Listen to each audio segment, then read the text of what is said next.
All right, you're right on time. This is Let's Talk Love Kenya, where we have discussions of love, country, and family. My name is Kimathi, and the man next to me is Professor Herman Manyora. Prof, today I want us to talk a bit of love again, and this time on a national scale. If you look at countries like the United States, Prof, with notable leaders like Eisenhower, George Washington, a guy called Alexander Hamilton. If you look at countries like Third Reich Germany, even though it was so dark, people like Hitler, what they have in common, even in the Russian Revolution, what they have in common is men who displayed strong love for their countries, who went to great extents to sacrifice for their countries and for the betterment of their countries, who are highly rewarded.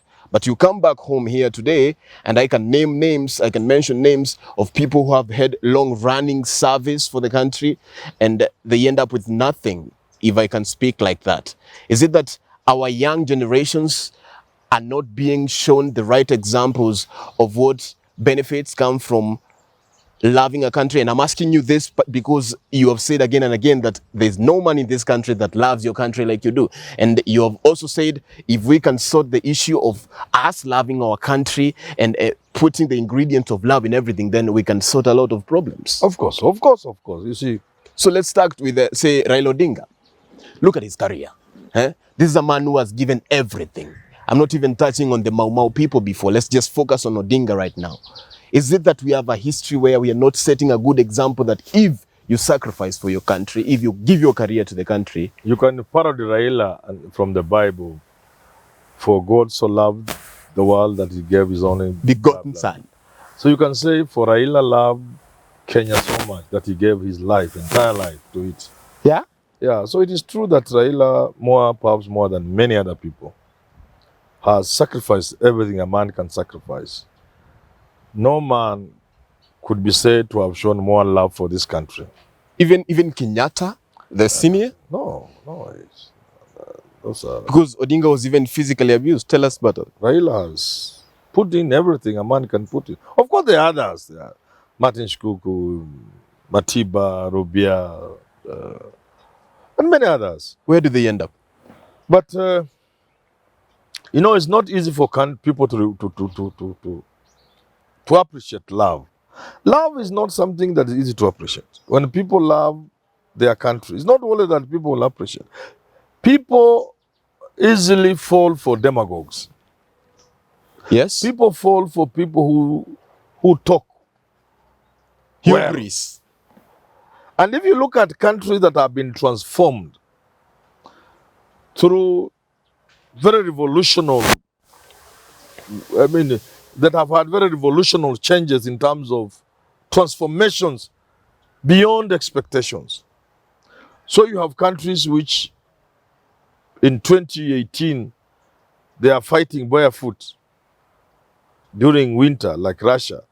And in a couple of years, just 1, 2, 3, 4 years, they are a superpower.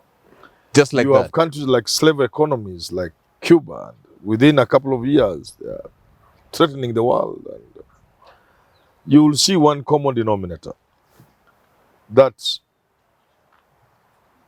these people did not come to power through what you call democratic means. They did not get elected into office.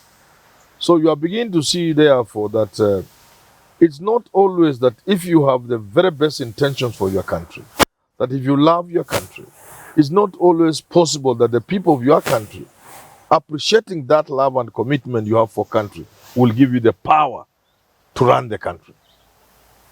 It's sad, but it's true.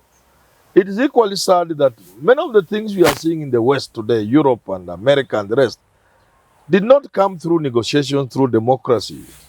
And as Bismarck said in the 19th century, that the decisions of the day shall not be made by empty debates in parliament, but by blood and iron. So that Europe has achieved what it has achieved under Europe and America and the rest of these countries. Because they were operating at a time when force was still the only way to do things. Brute force. Yeah, war and what, and so on. So, but So Is there a kind of love in that kind of no, leadership? you know, I think it is born out of the fact that some people could have a vision, but under what we call democracy, your love for your country and your commitment. You have mentioned Raila. If Raila's love was appreciated, if his commitment for country was appreciated, even the people like Matiba, how could Moi have beaten Matiba? How could Ruto have beaten Raila? How could Uhuru? The two have never shown anything close to commitment There's to no changing the merit of country. love. Uhuru, what commitment had Uhuru shown? But of fact, he was That he accused could of change some the bad country. things, doing Because bad these things. Uhuru and Rutos were the people Yes. who were enjoying buttered bread from Moi when Raila was suffering to change the country. So it's a sad bit that human beings rarely appreciate the good things that others do to them. It's a consistent trend you see in Africa, Yeah. where the people who come up front to be celebrated are actually not the people who give the most and the best You out. can't blame Kenya. This is how the world works. That's You just the way it is. so long as you leave it within the power of people to elect their leaders, there is no guarantee they will elect the best. Quite the contrary. They always leave the best and they elect the worst in many instances. But that's the beauty of democracy, that people are allowed to mess themselves. We've set up days like Mashujaa Day and all these celebration national days, saying that that's how we celebrate our heroes. How does that work for you? If we loved ourselves, we would have to love those who have made us live in a country that allows us to be where we are. We wouldn't treat our freedom fighters the way we have treated them. We would have appreciated the sacrifice that they made. And they could never have made this sacrifice unless they had love for country. Some people go into this thing knowing very well they could die, and indeed others die. People go to the forest to fight, knowing very well you are saying bye-bye to your wife. It may be the last time you are seeing them, but they go. It cannot be out of greed. It can only be out of love for country. The question is, what have we done? And that's why I'm doing a documentary on Kenyan history. I'm doing a documentary, a series of documentary features, stories, Yes. which I'll run on my channel, so that the young people can appreciate the sort of thing, the struggle we had, the kind of suffering Kenyans went through. They just hear Mama was award. Yes. The atrocities that were committed against the African people in this country. All these things Raila has been talking about. So that we may enjoy what we are enjoying. There are people who have sacrificed everything. And we must begin to appreciate the sacrifice that people. But first we must understand where we have come from as people. Perhaps we will love ourselves a little more. Mm-hmm. Perhaps we will love this country a little more. Not as much as I do. Perhaps we will appreciate those who have sacrificed in pursuit of their love for this country. I think it's important. It's important. Because if people love this country just halfway the way I do. Just halfway. Not even half, just a quarter way. If my love for this country, of your love. if my love for this country was a measure, and you only had a quarter of it, That's enough? this country will be heaven. Then you must have a lot of it. Yeah. Prof, we can't really come to the end of this conversation about love and country without bringing in someone very iconic, and I'd like to see this person highlighted also in that franchise on documentaries. That is Tom Mboya, Thomas Joseph Mboya, a man who has done a lot with the airlifts of the 1960s. Of course, that stuff I only got to read about, but are people like that people we ought not to have forgotten, because he seems like he's too far in the distant past, but his role is still so important today. Tom Mboya, the man Kenyans wanted to forget. Yeah, people forget people. And it's not just Kenya. It's a global problem. It's a human problem. Hero forgetting. But what other people do, they go out, they make it a conscious thing, the conscious effort to try as much as possible Mm-hmm.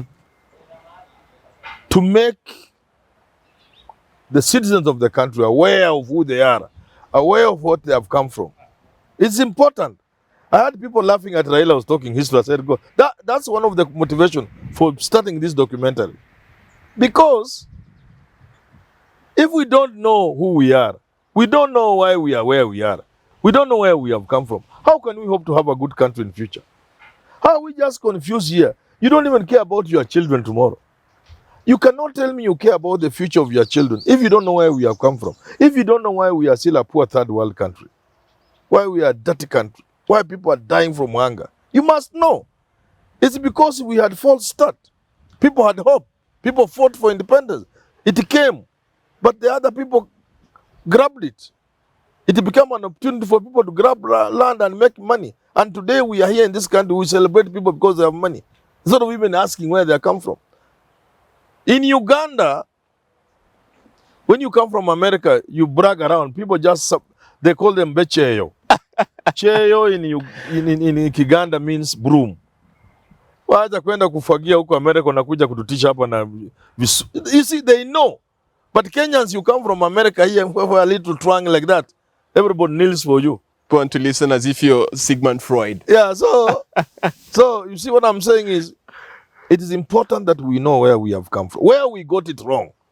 Because if we know where we got it wrong, we can pick up the pieces and run with them and make this place a good place for our grandchildren and their children.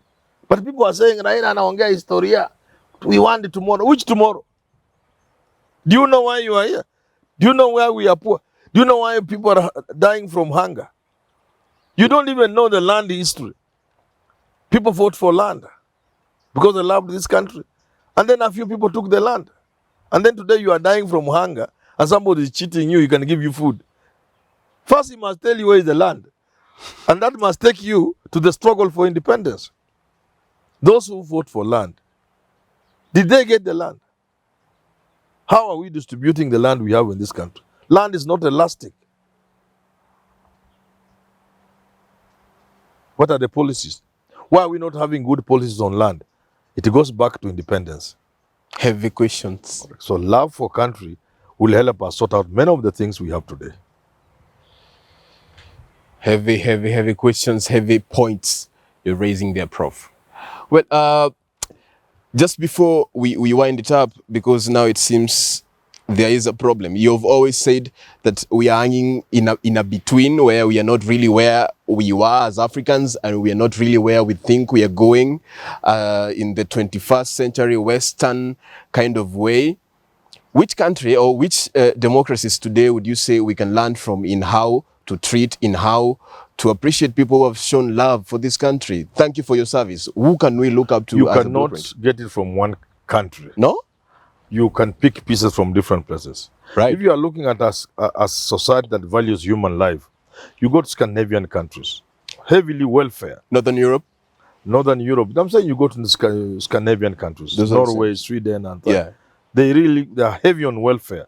Nobody can die of hunger. But they're filthy rich, those people. Pardon? But they are very rich, those countries. Who tells you they are rich? They have made the little they have. They make and they tax the rich to make sure everybody can live comfortable as a human being. So you can learn from them. There are other countries from where you can learn from in terms of democracy, in terms of appreciating. Even America, the veteran department is a serious department. It's a federal department, the veteran department. They have a lot of them. They've been fighting in all those wars. You know, so you need to look at, borrow from America. How do they treat their war veterans, including the UK? So you'll borrow from different places. You borrow from India a few things. You borrow from countries where after independence, they were able to appreciate those who struggle for independence. Yes. You will borrow from different places. But ultimately, we'll need to have a country that appreciates those who have sacrificed, those whose love went beyond mere words, those who put deeds into their words to actualize their love for country. All right, folks, you've heard it from the man who puts love in perspective. And the kicker today, he says, is for us to understand the history of where we are coming from so we get the bigger picture and we are able to love this country more. My name is Kimathi. I'll see you next time. This is Let's Talk Love.